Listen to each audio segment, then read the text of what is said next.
Okay, let me start today's discussion. Uh,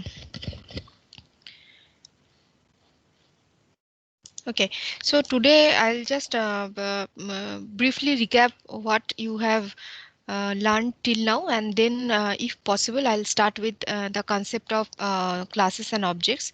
But let me first discuss the concepts that you have already learned by Professor Subrata Nandi. I'm just briefly going through it, and if anybody is having any confusion, you can ask me.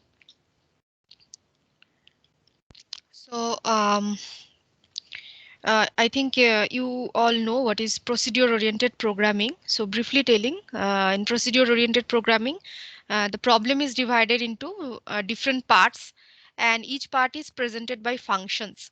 So output of one function is the input of some other function. And where if we want to solve a problem, we can divide the problem into different functions. And whenever we solve every part of that problem, that is every function, and that all together gives back the result of that problem. So mainly we can view the procedure oriented programming in this manner. The main problem is divided into some functions, and the functions, they work together, and uh, output of one function can be the input of another function, and they generate the result, and at the end we can combine all the results and get back the final one. So the problem with procedure oriented programming is that there is very little attention given to the data, uh, and most of the attention is given to the functions, that how to divide the function, how to communicate among the function, how to pass the values between the functions. Those things are important in procedure oriented programming, but very less importance is given to the data. So sir has mentioned that the data and the functions, they are not tightly coupled. So I think he has discussed the cohesiveness and the coupling of data and function. So the main disadvantage of procedure oriented programming is that data and code on that means code on which the data will means which will operate on the data are not tightly coupled. So if I just uh, draw a picture, it's kind of this. If I have say three functions, and every function is working on some data, that data is local to that function. So this function, the codes in that function, that is the instructions in this function, will be working on this particular data. And similarly function 2 will be working on this particular data, and function 3 will be working on this particular data. So there is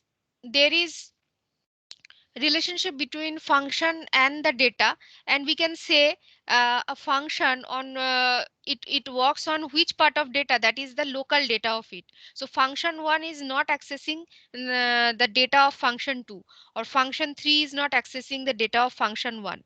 But if something is some data is kept as global, like this global data, it can be accessed by any function. So it may happen that when function 1 and function 3 is having, they're accessing this global data, they have accessed one instance of this data, and they are processing. And by this time, they again second time they want to access it. So by this time, when they want to access it second time, the this function 2 may change this global data. Okay. So my point is, if there are more than one functions and different functions can access all the datas, then if something is kept as global, they can be changed accidentally by any other function.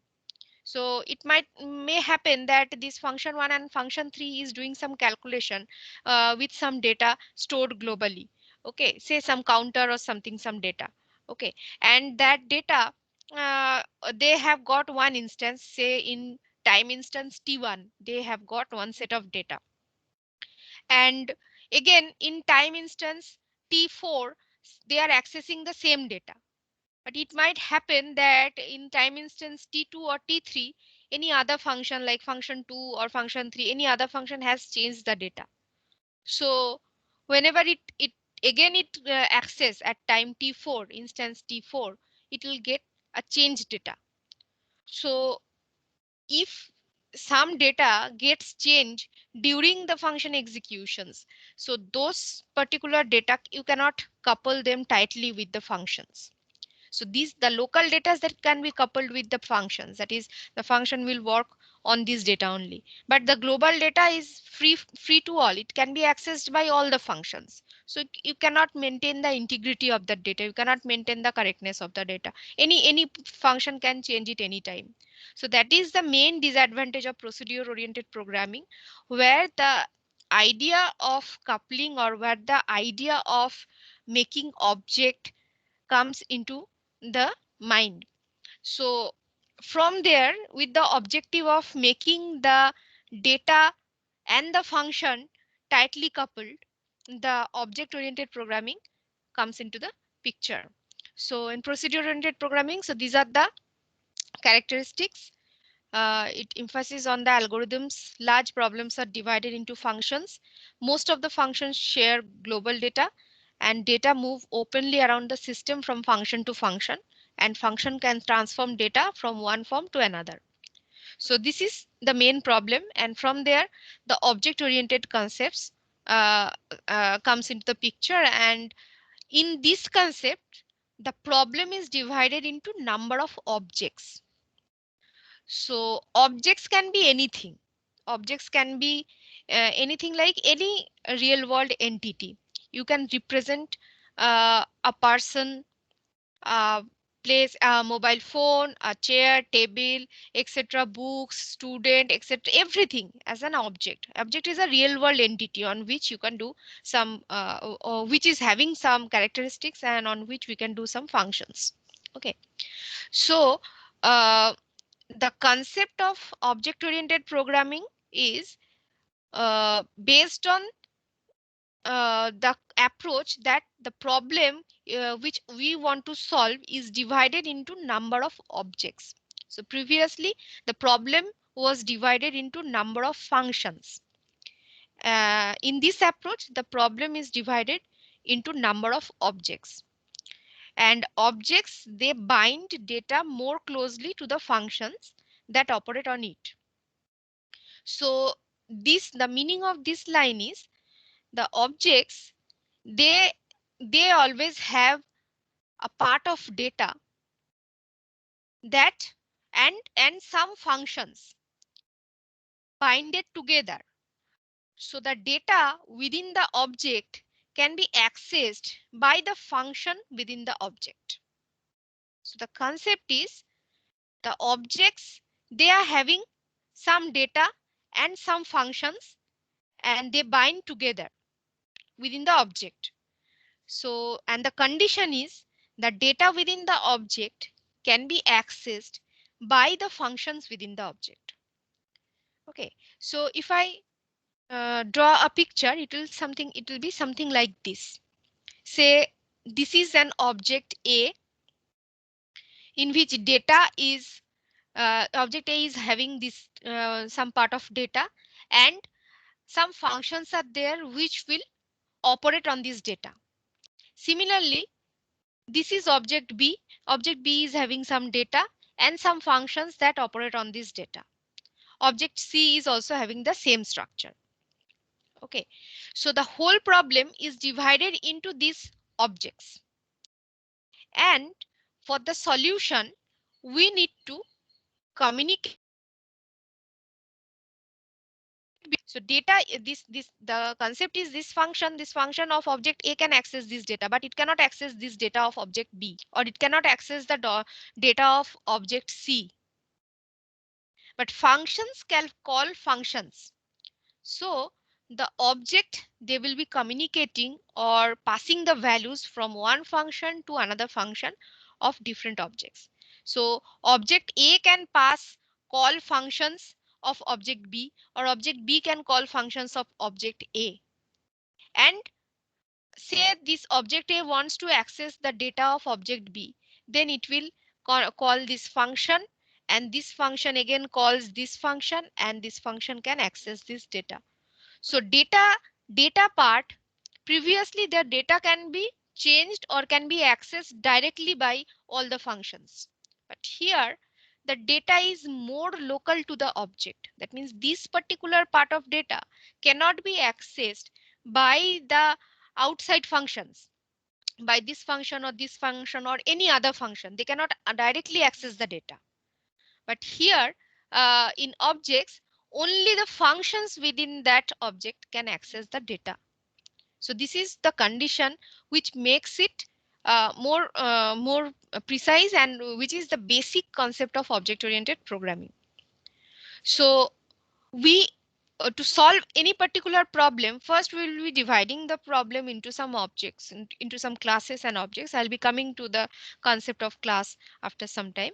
And first the problem is divided into some objects, and then we need to see how the functions of the objects will communicate so that we can solve the problem. Because whenever we can solve part of the problem, different parts, we are dividing the objects into different parts, and whenever we solve different parts, we need to assemble somehow. So for assembling, we need to communicate the data. At least we need to pass the data from one function to another function. Then only we can have the final answer. So that can be done with the functions, but with a restriction that the function can call functions, but function cannot access the data directly. So this is the restriction. This object oriented features are, some of the features are, it emphasizes on data rather than procedure, and programs are divided into what are known as objects. Data structures are designed such that they characterize the objects, and function that operate on the data of an object are tied together in the data structure. So this is very important. This particular fourth point is very important. Okay, so we actually do this thing. We on the data on means the function will operate on that data within that object. So next I'm going to discuss what are objects. So objects are the basic runtime entity of an object oriented system. So it may be anything, any place or anything. I think sir has given one example of a university. Some person where staff, somewhere student, somewhere librarian, and every person is having some mobile phone, some vehicles. Okay, that example sir has given. So similarly, we can say the object is any runtime entity which is having some kind of characteristics or some kind of attributes. Say for example, if person is an object, person, uh, say I can say, there are 190 students in this class. Okay, so now every student is having the characteristics, like every student is having a unique roll number, then name and age, different addresses, maybe different CGPA. Okay, and so these are the different characteristics of a student. Like you can say the student can have all the students. These are the general characteristics, like the roll number, the age, their name, then CGPA or marks, etc. Okay, so these are the attributes of this object. Okay, and whenever you say this is the with the roll number 1, if you want to store the value of the student who is having roll number 1, so we'll be storing roll as 1, then we'll be storing his value, his age value, his name value, his CGPA value, etc. Similarly, for roll 2, we'll be storing the age value, name value, CGPA value, etc. Okay, so all the students of the class are having this role attribute, age attribute, name attribute, and CGPA. But when they differ when we store values to them. Okay, say for example, just a second.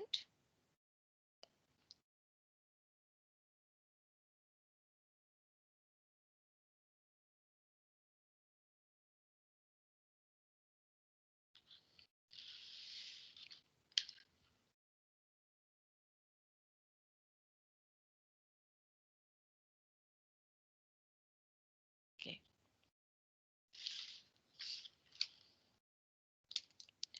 acha. Say for example, um, say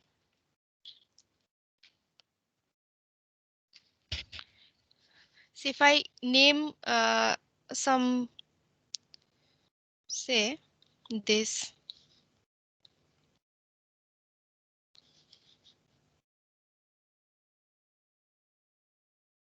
So what are they? They are all fruits. They are all fruits. So we can say this apple, orange, banana, they are all fruits. So apple, orange and banana, all of them are having shape, some kind of shape, color, number of seeds, etc. So these, we can say these are the characteristics or attributes of the of these we can say these objects. So all of them, this apple, orange, banana, all of them having say some kind of shape, round or kind of rectangle, okay, or color is different. This is red, this is orange, this is green. Number of seeds, these are having four seeds, 4 to 5 seeds. These are having more than that, 8 or 9 seeds, and these are having sometimes no seeds. Okay. So when we store the values to shape, color, and seeds, then we can identify this is apple, this is orange, and this is banana. Otherwise, all of them are fruit.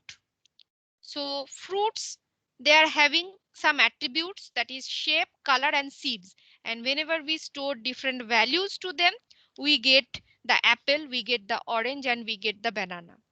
So my point is, object here two things are I need to mention, that is object are the basic runtime entities, and objects have some attributes, and all the similar objects, they are grouped together to form a class. Okay, so fruit is a class, and apple, orange, banana, they are the objects of this class fruit. Okay,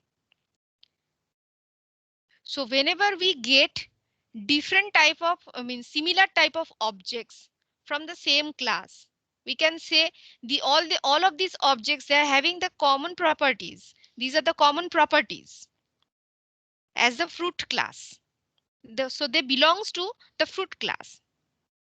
Okay, so sir has discussed the has a relationship and is a relationship. Okay, and I think sir has discussed the object and class also.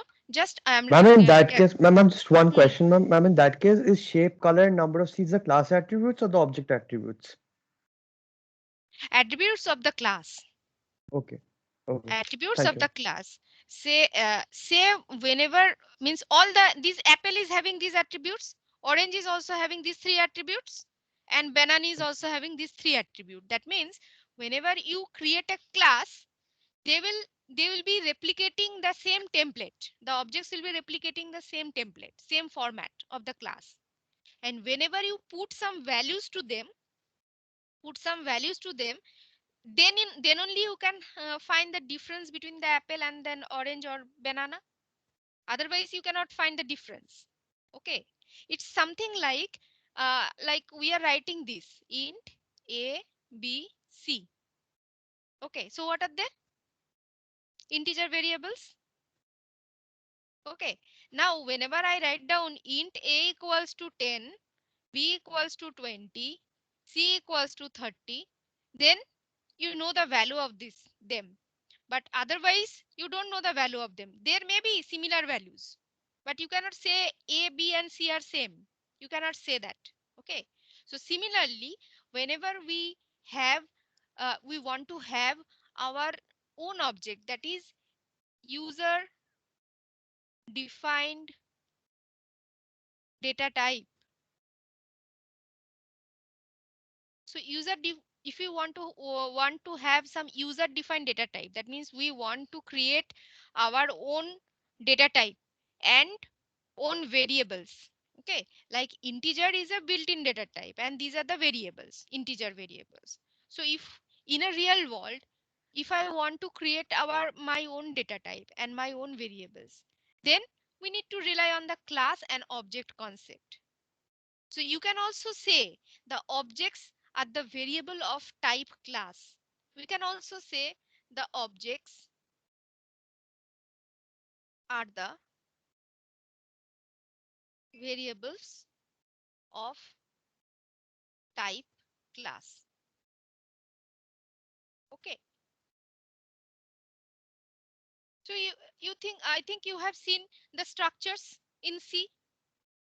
The structures in C, in structure what we do actually, in structure we can combine so many data types in a single structure, and then we create structure elements, and the structure element replicate the same format that you defined in the structure definition, isn't it?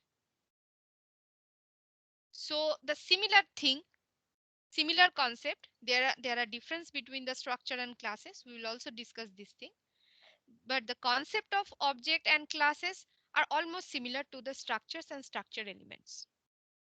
So whenever we want to create user defined data types, we will be creating different classes, and in the class we will be defining different attributes.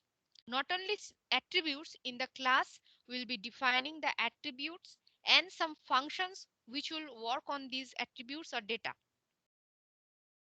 Okay, so I'm Ma'am, coming. what is uh, the difference between structure and class? I'll be telling this thing, coming one by one. Okay, so first let me tell what is object, and then this this is the definition of class, that is it is a collection of similar type of objects. So I have given one example here, that is mango, apple, orange are objects of the class fruit. Okay, so each object is associated with data type class with which they are created. That means whenever we will be having some kind of class, that is if I say this is a class of students, say 50 students are there in the class. Okay, so students are having role, age, name and CGPA. So I can say student is a class. Okay, and these are the attributes of student. So every student in the class, if there are 50 students, every student in the class will follow the same template. That is student number 1, 2, 3, 4 and so on. They will be having, all of them will be having same roll number, age say 22, name say A and CGPA say 80. Similarly, this one having say roll 2, age age say 21, name say B, CGPA say 90. Similarly, 3 will be having the same values, 4 will be having some values. Okay, so they are replicating this template. This part is same, role, age, CGPA, all of them are having these data types, sorry, this data, but the value of the data here, the value set is different from student number 1 to student number 2. So what my point is, we are collecting all the students, all the objects who are having these attributes and making a class. So whenever we create some student s1, whenever we create this type of thing, that means we are creating an object.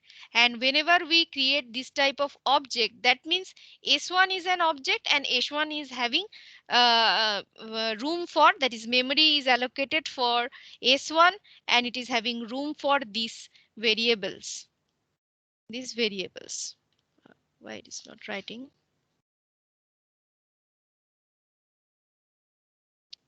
Okay. So these variables.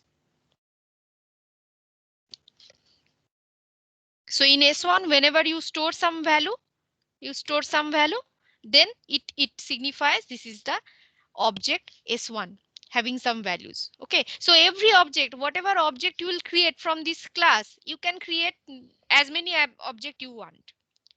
Right? The difference is whenever you store values, they'll be having different values. All the objects, they'll be having different values, but they are having similar type of attributes. These attribute set is same. Okay. So we can say that the objects are the variable of type class. So this sentence is very important. If I say a b c are the integer type, we can say a b c are the variable of type integer. We can say that student 1 2 3 s1 s2 and s3 are the variable of type student. Or we can say apple, orange, banana are the variable of class fruit, of type fruit. Okay.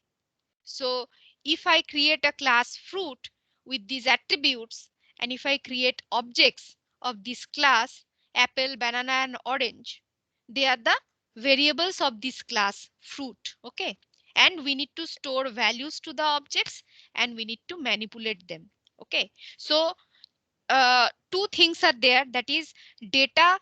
We have learned here in the objects, in the objects there are two things, that is data and the function that operate on the data. So till now I am just mentioning about the attributes, but there is a part of functions. Okay. So gradually we will be coming them one by one.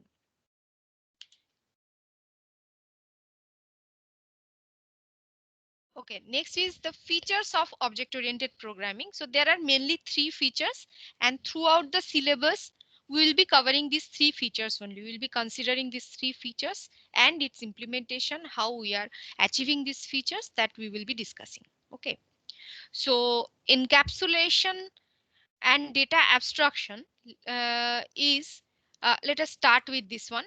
So we can define in this manner that wrapping up of data and functions into single unit, that is called class, is called data encapsulation.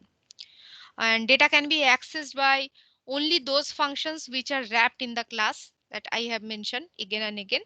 And this insulation of data from direct access by the program is called data hiding or information hiding. Okay. So there are three terms. First one is encapsulation. That means we are wrapping up the data and function into a single unit. We are encapsulating the data, okay, and function within a single unit. And data hiding means by this insulation, by this wrapping or encapsulation, we are hiding the data from outside world. We cannot access the data directly from main. Whenever we create object, whenever we create class, it is having some data and some functions that operate on that data. That those functions can only operate, but outside functions you cannot access them directly. Okay, so this gives the feeling of data hiding, like we are hiding the data from outside. Okay, now there is one more term that is called data abstraction. So say for example, uh, say I want to buy a new car. Okay, so uh, as a layman, what I'll do, I'll go to the showroom and then I'll ask the person that I'll be first, maybe my choice is I want a red car. Then I'll be telling, okay, the car need to be 5-seater, at least 5-seater. Then I want a good music system.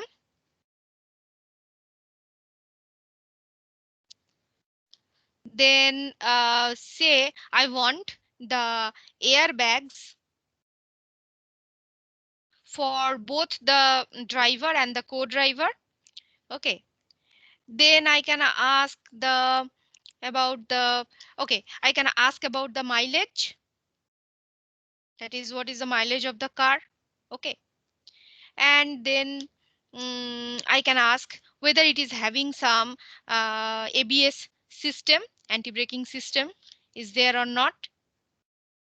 Okay, whether it is having some air condition system or not, how much oil it takes when the AC is on, this type of minor details. Normal person ask these type of details.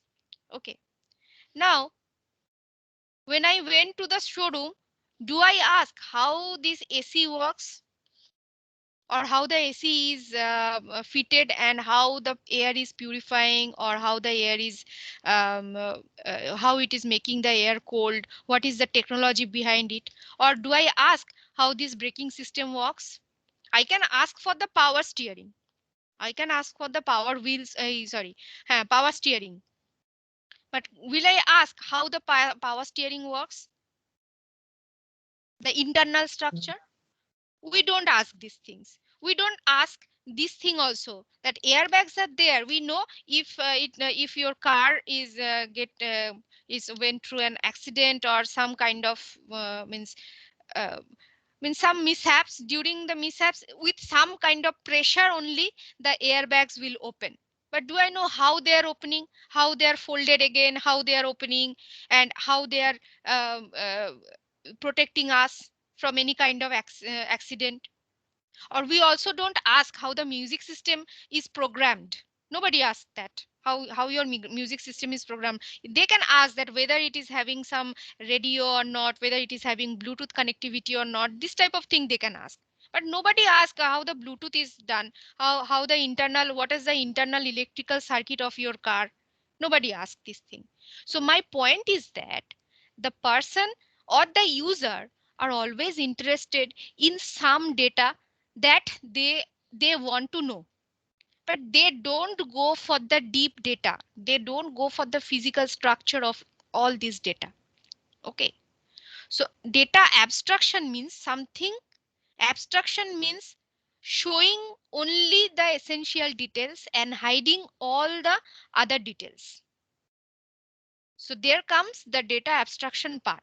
So whenever we create classes, or whenever we create objects from the classes, what actually we do, we will show, whenever we create class, we will show only the essential details. So these are the structure of the class, and then we are not showing all the details of the class, that like how they are implementing.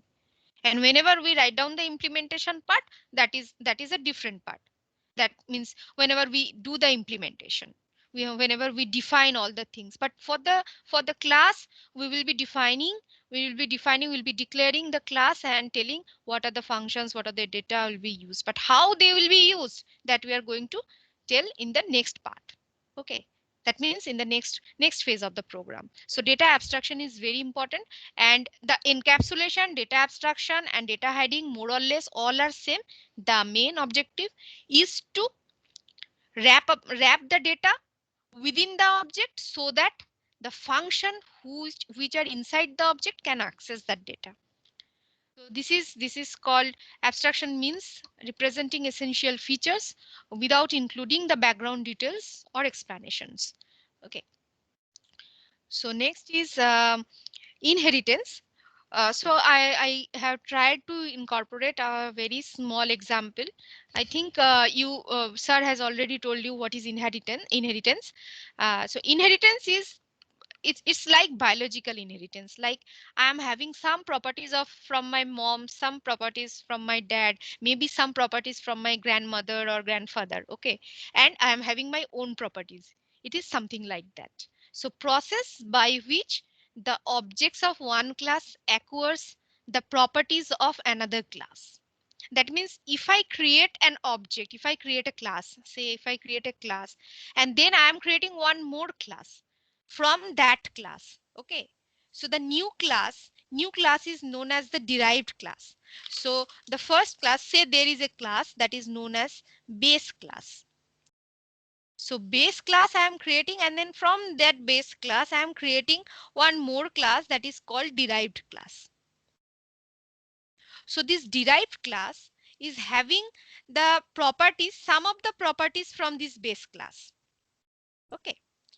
Why I am telling some of the properties? Some or all properties. Okay. So I'll be discussing whenever we discuss the inheritance, we'll discuss there are some more terms related to it. So properties means whatever properties we are defining in the base class. So in the base class we are defining some of the properties, and in the derived class some or all of the properties are inherited, and the base derived class is also having its own property. So it is having the base class property and also having the its own property. See this example. So the first one, that is bird, may be of two types, flying and non-flying. So all the flying birds and all the non-flying birds, they are having property of a bird. Okay, but they also differs. How they differs? Because the flying bird is having some particular capacity so that they can fly. They can fly, and non-flying they cannot fly. Okay, so both are birds. So these, we can say these are the derived class. Flying and non-flying are the derived class from bird. Again, we have derived two more classes, or two, you can say these are the objects, not the classes. These are the objects of this flying and non-flying. This is robin and swallow and penguin. So this is inherited, and these are the objects, we can say. So robin and swallow, they are having, say, the bird is having some property like say the color, say the color, then say big size, or some more properties. I'm not able to remember what are the properties. Maybe color and feathers, shape of feather. Okay, shape of their feather. Okay, so all the birds are having this type of thing, but flying and non-flying, they having their extra properties. Like this can fly, yes, and this will not fly. Again, penguin is a non-flying bird. It will be having all the properties of this non-flying bird, but it is having penguin and some other birds. Similarly, robin and swallow both are flying. They are having all the properties of flying, but they are having differences of this whenever you store values of this. Okay, so the idea of reusability is used here. That means we will be creating one class, we will use its some part of the properties of its, and then we'll derive a new class, and this new class will have these properties plus their own properties. Okay, so this is the idea of reusability. So this part is reused, the properties are reused here. So inheritance, there is one chapter of inheritance, and we will see how we can create class from a new class. Means new class can be formed from an old class, and how they are used. Next is the idea of polymorphism. So polymorphism, like in the second line you can see the function overloading. Do you know what is function overloading?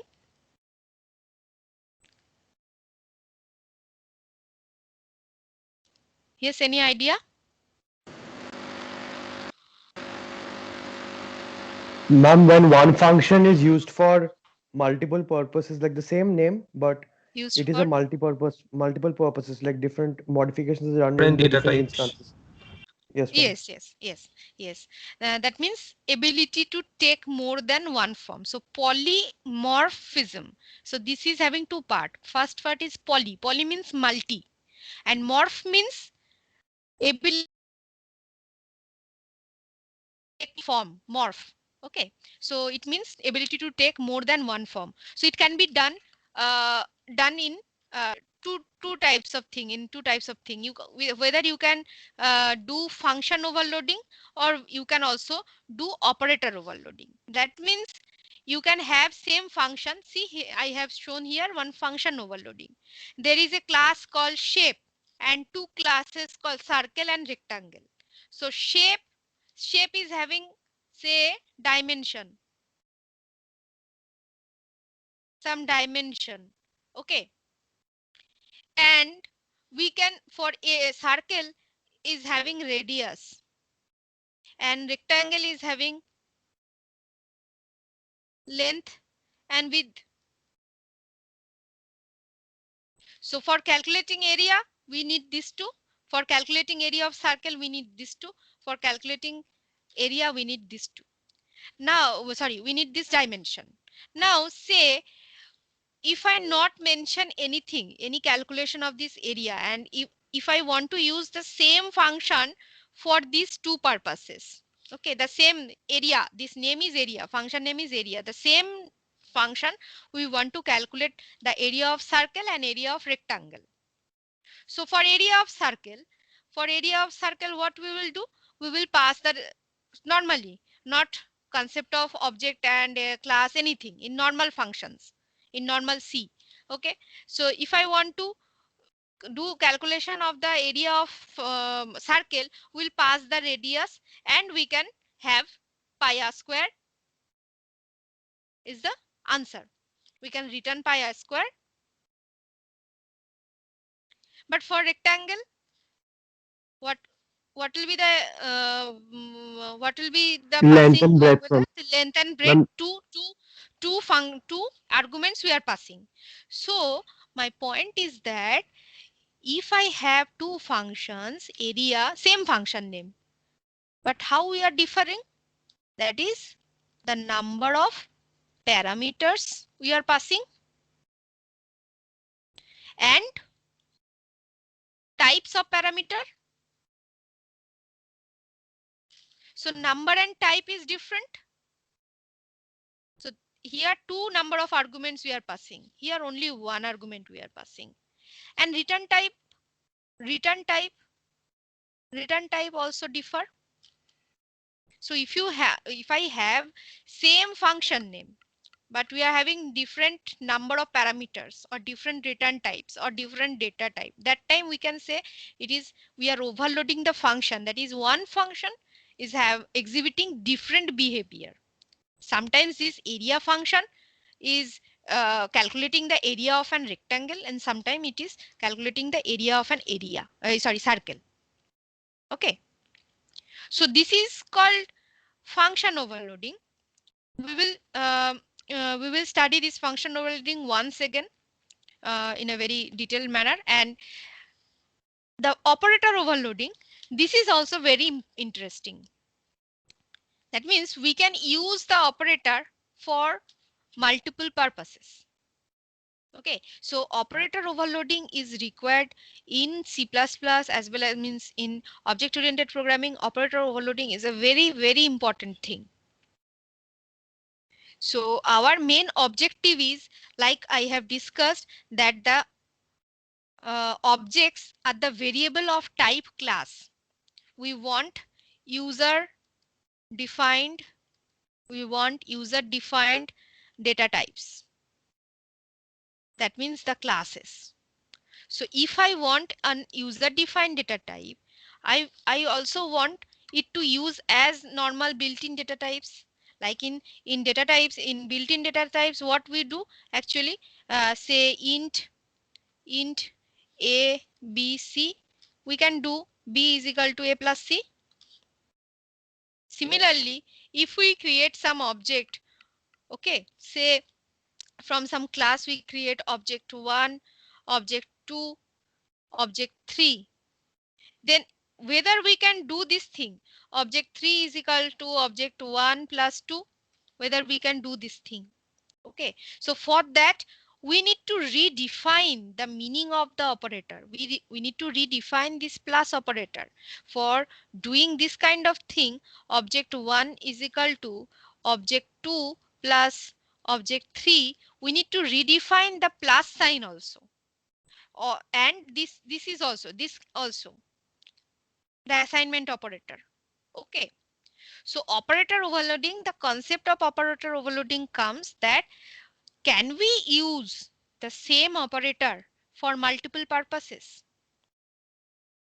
You can see we can do this one a plus plus or a plus 1, or we can do a plus b plus 1, we can do a plus b, or any number we can do. We can add. So sometimes it acts like a unary operator, sometimes plus acts like a binary, ternary, or any. Okay.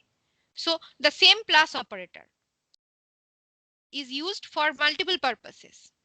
And these are the purposes, purpose of operator overloading in object oriented programming, because we want to redefine the plus operator. The meaning is meaning will not be changed. You whenever we do this plus operator, we will be use it for addition only. But we need to make the compiler understand these are my user defined data types and you need to add them. And whenever you find this kind of operator, you need to add them like the other data types. Okay, so we can have a single operator, but we can do several operations with that single operator using operator overloading. For that, we need to learn how to overload the operators. There are some of the operators that cannot be overloaded, but so many operators are there that need to be overloaded. And there are many rules related to it. Okay, so this is one more chapter. Operator overloading is one more full chapter. Okay, so next is I think this is discussed in very detailed manner. This is discussed by Subrata da. So let us keep this one, and this is a general structure of any program, any C++ program. Okay, so this is first we need to include the files, that is include the header files, then the class declaration, and after that the member function definitions and main program. So these two things, include file and the main program, these two things are known to you. In C we normally use this thing. Just a second. Okay, so in C we normally use them. We include the files and we write down the main, and within main we write down so many functions. We can call functions, we can use loops, we can use different things like arrays, if else, ladders, switch cases, etc, etc. And then also we can call different functions, we can define them, etc. Okay, but the two things which are new here, that is in C++ we need to declare the class, and within the class we need to declare some functions. So in the class there are some variables, that is some datas are there, those are known as member variables, and some functions are there which will operate on that data, those are known as member functions or methods. Okay, so these member functions need to be defined, whether they you can define inside the class or sometimes you can define outside the class. So there are syntax for that. Okay, so these two things will be coming in this order. So first we need to include the files, then the classes need to be declared. You can use one class, you can use more than one class. So all of them need to be declared. That means we'll be declaring what are the data types in the class, what means what are the variables, what are the data portion of the class, what are the functions within that class, and after that declaration we'll be defining them. Okay, so these definitions, function definitions, are almost same as we do in C. I think you all of you remember the function definitions, declaration and definitions, how to do that one. Okay, so the same rules we will be following. All the same rules we will be following for looping, for means for decision making, and for if else, etc. Okay, for arrays, etc. All the rules that we have learned in C will be following. So next is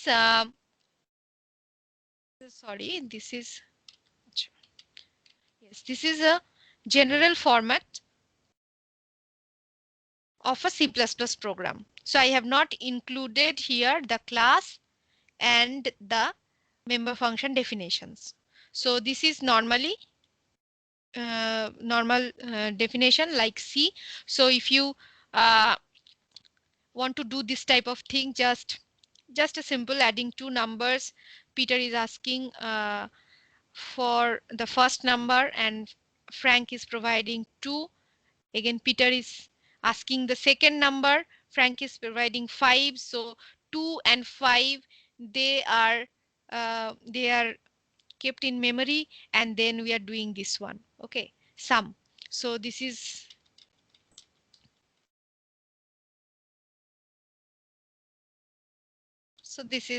how we can do. I think you know what are the difference between C and C++. Sir has already told what is C out and C in, cascading and other things. So I'm not going deep into this. And also manipulator part is done in the class. So endel and these things, you know. Endel set W, what are that? So the main thing is that um, we'll be using C out and C in place of printf and scanf. And so these are the two types of printfs that we use in C. That is one to print the normal statement and other to print the value. So for value, we need to write down this %d and then the variable name. But here it is not required. Here, whatever you want to print as a comment means the comments you need to print as it is. You will be putting them inside these quotes. And if you want to print the value, you will be just writing down the variable. Okay. And the int main and the return type, this thing. So the compiler is very much specific about the syntax of C++ program. Okay, so it is a good practice, and normally we practice this int main and the return 0 combination, okay, to support this integer. So this return 0 means the program is processed with an error free manner, and there is no such error. Okay, so return 0, 0 means no error. So you can use this compiler, online compiler, or you can use any offline compiler. Okay, so this I'm not going deep into the C++ program features. So already I'm running out of time. So these are the features. You just go through it once. These operators, C out is used along with this insertion operator. So the angled this two angled braces, or you can say this, not braces, this operator is known as insertion operator, this angled arrows. And other one is this one, C in. This one is for means this one is extraction operator, which is used along with C in, and you can cascade the operators. You can cascade the operators to display the different values, or to take down the different values from keyboard. This you all know. And next is namespace. I think sir has skipped this namespace part, but let me discuss a little bit amount of what is namespace. So this defines the scope of identifiers that are used in a program. So identifiers are all the keywords and all the names that you are going to use inside the program. So it defines the scope for the identifiers. So for example, say a code has function called xyz, and there is another library available, say, which is also having the same function xyz. Okay, so now the compiler is in a bit confusion that which xyz to refer, if two libraries are there and two xyz's are there. Okay, so namespace is designed to overcome this difficulty, and it provides you the additional information to differentiate between the functions and classes. Just it defines the context in which the names are defined. Okay, so this is how the namespaces are created. So namespace definition begins with the keyword namespace, then followed by a namespace name and some code declarations. And if you want to use particular namespace, we need to include this using directive. We need to use this using namespace std. Here also you can see I have used using namespace std. So std is a standard namespace where the definitions are about the functions, they are written there, and you can define your own namespace. So here I have tried to include a very small program. You can just go through. it. So I am writing here uh, one namespace first space and another namespace is second. Okay, second space, and both are having function func. Only the difference is their body. That is, this is showing inside first space and this is showing inside second space. Now in the program, before the program begins, that is before int, we are just writing using namespace first space. Okay, so in main, if we are using this function, we are calling this function, the function from first namespace will be called. Okay, that means it will just display this one. So we can define functions, different functions in different namespaces. So same functions, function name is same, but the difference between difference is in their body. Okay, but if you use a particular namespace with this first space or second space, it will print accordingly. Okay, so this is how we can create the namespace, and he is going to discuss in details about the namespaces and their uses. So next is the comments. So double slash, it marks the start of a single line comment, and this is the asterisk start with the slash asterisk and asterisk slash. This is a multi-line comment that you know. In C also they are very important. So normally we don't use the comments, but it is a good programming practice to use as much as comments in the program, because comments are not considered by the compiler. They are considered by the user of the program, or you can say the programmer. Maybe I am developing a code, and after some time I am hand over this code to you. You will not be able to understand what I was thinking while writing down the code.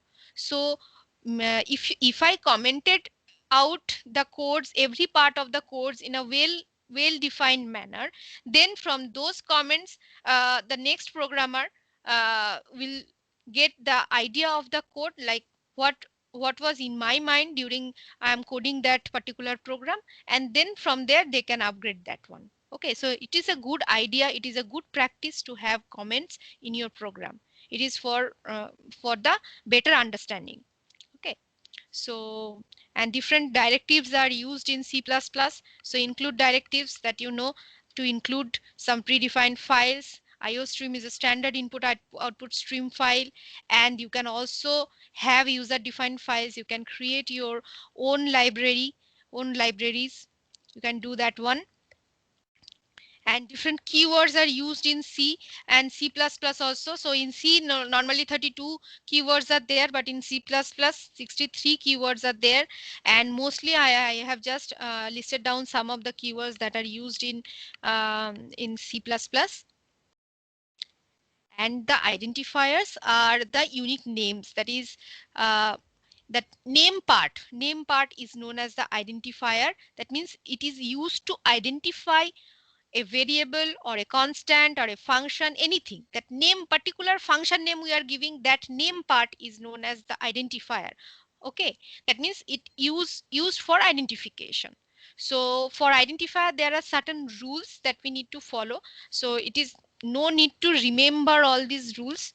Normally whenever we do program, if we keep on practicing writing different names, giving different names to the function or variables in a meaningful manner, then we will just understand. We no need to understand, I mean no need to remember all these rules. Okay, so these are the rules that I have listed. So it can have only alphabetic characters. Digits and underscores are permitted. The names cannot start with a digit. Okay, it consists of a letter followed by any sequence of letter, digits and underscore. And identifiers can be short names or it can be descriptive names. So it you start to means whenever you put some names, you try to put some names that have some meaning. Okay, I mean sometimes we use variable names that just for using the variable names, but if we have some meaningful variable names, that it will also help the programmer to understand. Okay, so we cannot have special characters in identifiers, and they are very much case sensitive. Either you can write this one, or you can write, means either you can use some capitals or use small letters, etc. Okay, So so these are the different rules related to these identifiers. And about the programming style I am talking about, so it is a free format language. So extra blank spaces, tabs, they are ignored. If you write down extra blank spaces, blank lines are ignored, okay, etc. So just you go through all this, it's not that much important. Yes, our as a programmer, our aim should be to improve the readability of your program, and we need to use these conventions. We use meaningful variable names that I have already mentioned, with all these things like the start a program with a header. Okay, so document each variable declaration with a comment. Already I talk you regarding the comments, and these are the different rules, programming styles. So these three or four things is you try to avoid. Yes, yes. Next is yes, any question? Hello, This ma'am. I am suffering from data loss.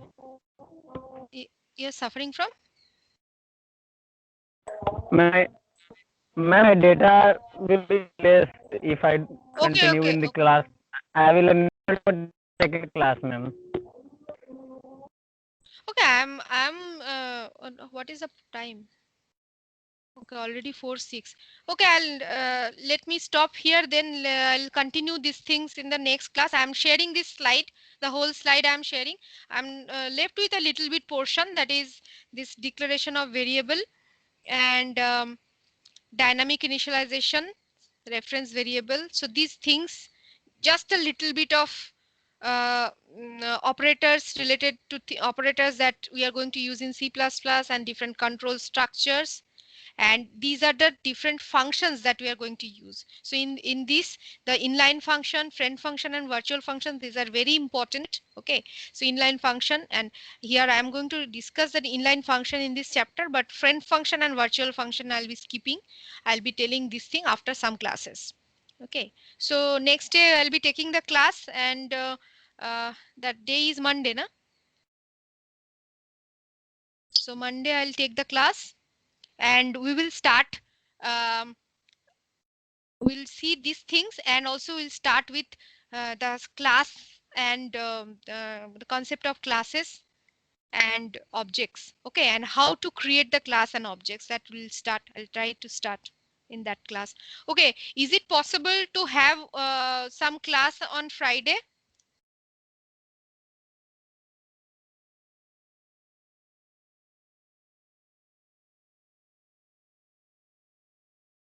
Yes,